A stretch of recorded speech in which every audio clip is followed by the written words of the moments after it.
Lunar orbit. चंद्रमा के orbit में घुसते ही मंडराया इसरो के चंद्रयान 3 पे फेल होने का खतरा। बता दें दोस्तों, चांद से लगभग 4000 किलोमीटर की दूरी पे है चंद्रयान 3 और अब मंडरा रहा है फेल होने का खतरा। दोस्तों, अगर आप ये सोच रहे हैं कि 3,84,000 किलोमीटर में से 3,80,000 की जो दूरी है उसको क्रॉस कर लिया और 4000 किलोमीटर सिर्फ बचे हैं, जी हाँ दोस्तों, हाँ बस इतनी ही दूरी बची है चंद्रयान 3 की चंद्रमा से। तो अब ऐसा क्या खतरा है? अगर आप ये सोच रहे होंगे कि पूरा सफर तो पूरा कर लिया, अब बचा ही क्या है, सिर्फ 4000 किलोमीटर, तो यहाँ पे हो सकते हैं आप गलत है दोस्तों। जानकारी के लिए आपको बता दें कि चंद्रयान 3 के मिशन में टोटली 10 फेज है और अभी सिर्फ और सिर्फ 3 फेज ही पूरे हुए हैं। अभी इसरो के चौथे फेज में चल रहा है चंद्रयान 3 और इस बीच जो समस्या आने वाली है वो बहुत ही बड़ी और विकराल है और अब खतरा है फेल होने का। इस मामले की पूरी तह तक जाएंगे दोस्तों, मगर उससे पहले अगर मन करे तो सब्सक्राइब कर देना और लाइक भी कर देना, क्योंकि रोजाना हम आपके लिए ऐसे इन्फॉर्मेटिव कंटेंट लाते हैं और इसमें काफी टाइम भी लगता है दोस्तों, तो थोड़ा सा सपोर्ट कर दिया करो भाइयों। चलिए दोस्तों, वीडियो के अंदर मिलते हैं। क्या दोस्तों आपने कभी महसूस किया है जब आप किसी स्कूल, कॉलेज या किसी कंपटीशन की तैयारी कर रहे हो, अगर एक बार आपने फेलियर का स्वाद चख लिया, वो कड़वा स्वाद, उसका असर आपके जबान पे ही नहीं आपके दिमाग पे छप जाता है। और जब आप दूसरी बार उसी कंपटीशन की तैयारी करके अटेम्प्ट करते हैं तो कहीं न कहीं आपके दिमाग में फेल होने का एक फियर जरूर होता है, बल्कि वो और बड़ा हो जाता है। आपने पूरी तैयारी की होती है मगर अंत में फियर ऑफ फेलियर से सामना आपको करना पड़ता है और वो आपके कॉन्फिडेंस को कम करता है और उसके बाद ये आपके लिए समझ लीजिए तो एक बहुत ही बड़ा ड्रॉबैक हो जाता है। तो दोस्तों, ऐसा बड़े बड़े स्पेस मिशन के साथ क्यों नहीं हो सकता है? क्योंकि दोस्तों ये वैज्ञानिक भी हमारे जैसे ही एक इंसान होते हैं, जाहिर सी बात है इनसे भी गलती हो सकती है। तो बात करें दोस्तों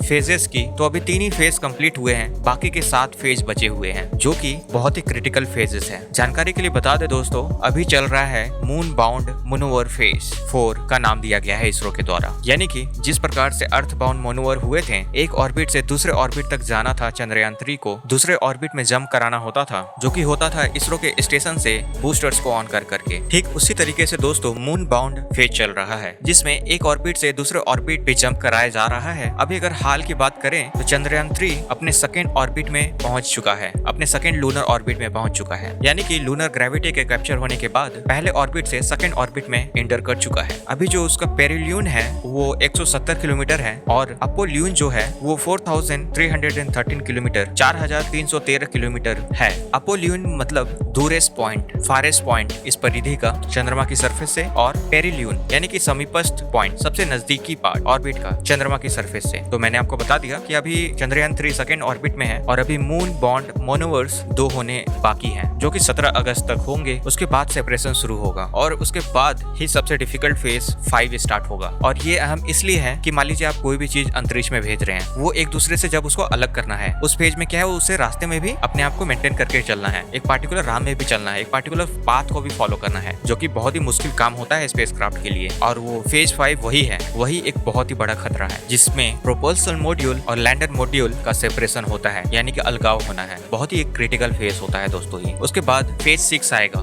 डी बूस्टिंग की, जिसमें चंद्रयान 3 की ग्रेजुअली स्पीड को कम करनी होगी। तो देखिए, कोई भी स्पेसक्राफ्ट जब स्पीड से ट्रैवल कर रही होती है तो उसके स्पीड को कम करना बहुत ही मुश्किल काम होता है। आप किस हिसाब से डी एक्सेलरेट करते हैं, रिटार्ड करते हैं अपने स्पीड को, गिराते हैं, कम करते हैं अपने स्पीड को, इस टाइम पे बहुत कुछ मैटर करता है कि आप अपने पाथ पे रहते हैं या नहीं, अपने कोर्स पे रहते हैं कि नहीं, अपने राह पे, जिस राह पे आपको चलना है उस पे रहते हैं कि नहीं। इन सब सारी चीजों का होना बहुत ही महत्वपूर्ण होता है। तो दोस्तों फेज 6 जो है वो डी बूस्टिंग फेज है, जो कि बहुत ही महत्वपूर्ण फेज है। इसके बाद आएगा प्री लैंडिंग फेज, जिसे फेज 7 का नाम दिया गया है इसरो के साइंटिस्टों के द्वारा, जिसमें ओरिएंटेशन यानी कि जो हमारा प्रोपल्सन मॉड्यूल है वो तो गया। अब यहाँ पे लूनर मॉड्यूल की बात हो रही है। जानते हैं लूनर मॉड्यूल में क्या क्या है? वो विक्रम लैंडर है और उसके अंदर फिट प्रज्ञान रोवर। तो अब विक्रम लैंडर को, लैंडर मॉड्यूल को जो है यहाँ पे प्री लैंडिंग फेज में ओरिएंट किया जाएगा। उसको समझा जा सकता है एक सिंपल भाषा में, यानी कि उसे सही डायरेक्शन में लाया जाएगा, सही दिशा में लाया जाएगा, ताकि उतरते समय उसके साथ कुछ गड़बड़ ना हो। ये होता है प्री लैंडिंग फेज। उसके बाद होता है लैंडिंग फेज, जो कि फेज 8 होगा, जो कि हमारे इस मिशन का बहुत ही महत्वपूर्ण भाग है। और फिर उसके बाद normal phase 4, lander and rover phase, यानी कि जो पूरा काम होना है वो लैंडिंग फेज में सबसे अहम है। जानकारी के लिए बता दे दोस्तों, लैंडिंग फेज में भी 2 फेजेस होंगे। पहला होगा पावर्ड ब्रेकिंग फेज, जिस फेज में बूस्टर्स चालू हो जाएंगे लैंडर के और वो धीरे धीरे ब्रेक मारना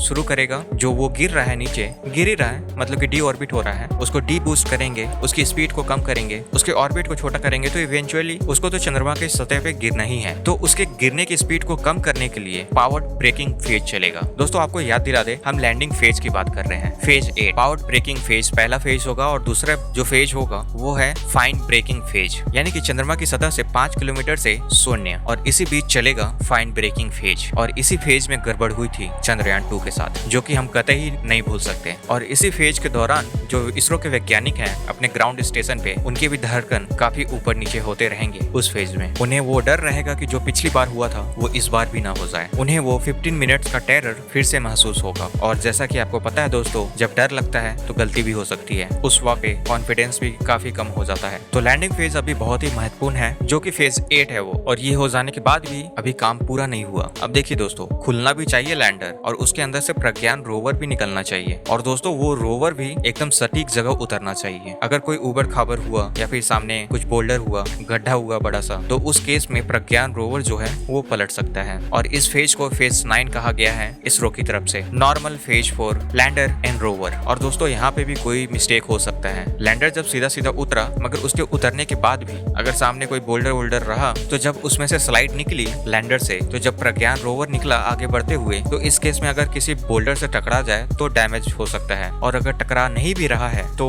उसके मूवमेंट को हिंडर कर सकता है वहाँ पे रखा बोल्डर। तो यहाँ पे बहुत ही प्रॉब्लम हो सकता है उस केस में। तो फेज 9 भी बहुत ही महत्वपूर्ण है। उसके बाद moon centric normal orbit phase चलेगा, और ये दोस्तों फेज 10 कहलाएगा, और ये प्रोपल्सन मॉड्यूल के लिए रहेगा, जो कि 100 किलोमीटर के ऑर्बिट सर्कल में वो चक्कर काटता रहेगा। और यहाँ पे मून के सरफेस में प्रज्ञान रोवर जो भी इंफॉर्मेशन गैदर करेगा, चाहे वो सॉइल के ऊपर टेस्ट करना हो, क्या उसके अंदर छिपा हुआ है वो अगर पता करना हो, या फिर वहाँ पे भूकंपी गतिविधि को साइज्मोमीटर से चेक करना हो, और या फिर वहाँ के तापमान को रिकॉर्ड करना हो, किस प्रकार का तापमान है उस इलाके का, वहाँ पे जो मटेरियल्स पड़े हुए हैं, जो बोल्डर है, जो पत्थर है, उसका स्पेक्ट्रोस्कोपिक जांच करना लेजर मेथड से, क्या क्या वहाँ से निकल सकता है, क्या क्या वहाँ पे मौजूद है, ये सब सारा डेटा जितना भी है पहले प्रज्ञान रोवर अपने अंदर कलेक्ट करेगा। फिर उसके बाद प्रज्ञान रोवर जो है अपने इस इंफॉर्मेशन को भेजेगा लैंडर जो मौजूद है वहाँ पे, और विक्रम लैंडर जो है इस इंफॉर्मेशन को भेजेगा जो प्रोपल्सन मॉड्यूल हमने फेज 10 पे चक्कर काटने के लिए छोड़ दिया है 100 बाय 100 के ऑर्बिट में चंद्रमा की सतह पे। तो जो चंद्रमा की सतह पे प्रोपल्सन मॉड्यूल चक्कर काट रहा है वो अब रिले करेगा जो इसरो का सेंटर है, स्ट्रैक सेंटर बेंगलुरु में, telemetry and tracking command centre जो है वहाँ पे भेजेगा, और फिर वहाँ से इंफॉर्मेशन हमारे तक पहुंचेगी। वहाँ पे जो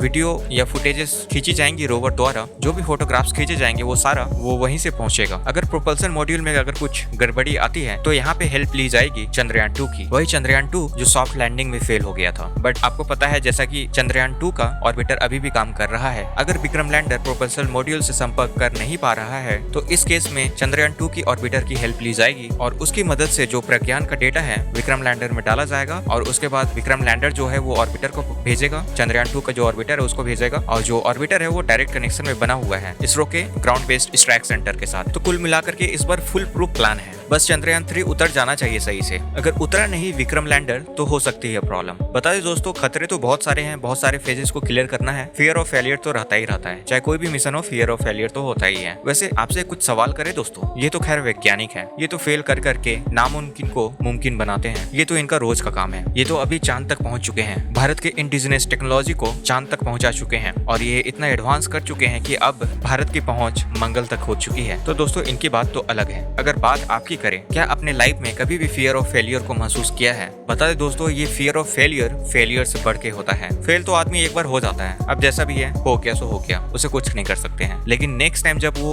सेम चीज को अटेम्प्ट करता है जिसके लिए वो सालों साल मेहनत करता है, वो किसी भी चीज का हो सकता है, चाहे किसी चीज का एग्जाम हो, किसी कॉम्पिटिशन की तैयारी कर रहा हो, या फिर लाइफ में कुछ बनना हो, कुछ गोल को अचीव करना हो, अच्छे फिजिक को ही क्यों ना हासिल करना हो, या कुछ और हो, अपनी बीमारी से निकलना हो, अपना नाम रोशन करना हो, अपना एक आइडेंटिटी बनाना हो, अपना घर वालों का नाम रोशन करना हो। ऐसे बहुत सारी चीजें, बहुत सारे इंसिडेंट हमारी लाइफ में होते हैं। एक बार जब वो फेल हो जाता है और नेक्स्ट टाइम जब वो ट्राई करता है तो वो कैसा महसूस करता है? तो बताइए दोस्तों, क्या अपने लाइफ में कभी फियर ऑफ फेलियर को महसूस किया है? तो उससे निकल पाने में आपकी किस चीज ने सबसे ज्यादा मदद की? हमारी माने इस फेज में सिर्फ एक ही चीज है जो मदद कर सकती है, और वो है सारी चीजों को छोड़ देना एक तरफ और नेचर के साथ चलना। भूल जाइए क्या हुआ था और क्या होगा, बस अपना काम करते रहिए और नेचर के साथ बने रहिए। देखिए दोस्तों, नदी के साथ बहना बहुत ही आसान आसान है और उससे संघर्ष करना बहुत ही मुश्किल। याद रखिएगा इस बात को। इसी के साथ मिलते हैं एक नए वीडियो में। तब तक के लिए इस वीडियो को जरूर शेयर करें अपने दोस्तों तक, फेसबुक पे, व्हाट्सएप पे, इंस्टाग्राम पे, हर एक जगह। इसी के साथ मिलते हैं हम अपने नए वीडियो में। तब तक के लिए इस वीडियो के अंत तक बने रहने के लिए दिल से धन्यवाद। जय हिंद।